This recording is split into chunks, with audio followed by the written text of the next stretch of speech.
Two Shriji food. હું છું મનીષા ઠક્કર. આજે આપણે એકદમ ટેસ્ટી અને મસાલેદાર, સાથે જ ઘરમાં બાળકો પણ ખાઈ લે એવો સરસ મજાનો રીંગણનો ઓળો કેવી રીતે બનાવવો એ જોઈશું. તો ચાલો આને બનાવવાનું શરૂ કરીએ.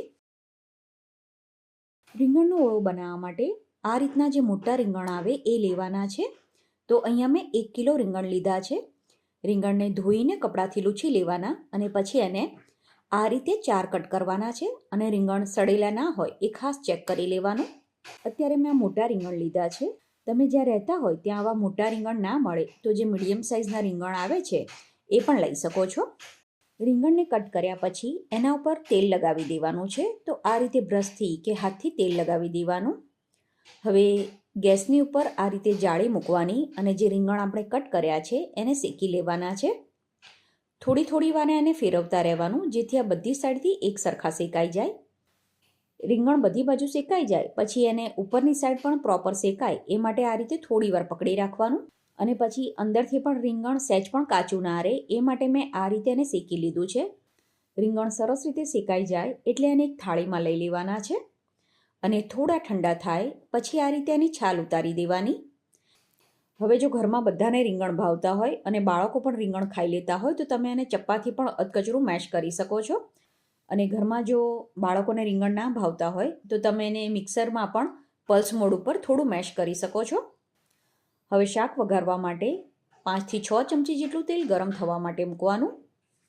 તેલ ગરમ થાય એટલે આમાં રાઈ અને જીરું ઉમેરવાનું. પછી સૂકા લાલ મરચાં ઉમેરીને આમાં વાટેલા આદુ, મરચાં અને ટામેટાની પ્યુરી ઉમેરવાની. જે લોકો લસણ અને ડુંગળી ખાતા હોય એ આ જ પ્યુરીમાં એની સાથે લસણ અને ડુંગળી પણ એડ કરી શકે છે. પછી આમાં મસાલા કરવાના. તો સૌથી પહેલાં સ્વાદ પ્રમાણે મીઠું, અડધી ચમચી હળદર અને 1.5 થી 2 ચમચી જેટલું લાલ મરચું ઉમેરવાનું. રીંગણનો ઓળો જો તમે થોડો તીખો બનાવશો તો એ વધારે ટેસ્ટી લાગે છે. પણ તમારા ઘરમાં જેવું તીખું ખવાતું હોય એ પ્રમાણે તમે મરચાંની ક્વોન્ટિટી ઓછી વધતી કરી શકો છો. બધા મસાલાને ફરીથી મિક્સ કરીને આમાંથી તેલ છૂટું પડે ત્યાં સુધી સાંતળવાનું. આ રીતે તેલ છૂટું પડે પછી આપણે મેશ કરેલા રીંગણ આમાં એડ કરી દેવાના છે અને એને પણ સરસ રીતે મિક્સ કરી લેવાના. પછી મિક્સરમાં જ મેં 2 ચમચી જેટલું પાણી ઉમેરીને એ પાણી આમાં ઉમેરી દીધું છે. ઓળામાં વધારે પાણી નથી ઉમેરવાનું. ફક્ત મસાલામાં કૂક થઈ જાય એટલું જ પાણી આમાં એડ કરવાનું છે. અને હવે આને ઢાંકીને 1 થી 2 મિનિટ માટે કૂક કરવાનું. 2 મિનિટ પછી આમાં અડધી ચમચી જેટલો ગરમ મસાલો અને સમારેલી કોથમીર ઉમેરી દેવાની. ફરીથી આપણે આને 1 થી 1.5 મિનિટ માટે કે તેલ છૂટું પડે ત્યાં સુધી કૂક કરવાનું. તો હવે આ સરસ મજાનો રીંગણનો ઓળો બનીને તૈયાર છે. રીંગણના ઓળાને જો તમે બાજરીના રોટલાની સાથે સર્વ કરો તો એનો ટેસ્ટ ખૂબ જ સરસ લાગતો હોય છે.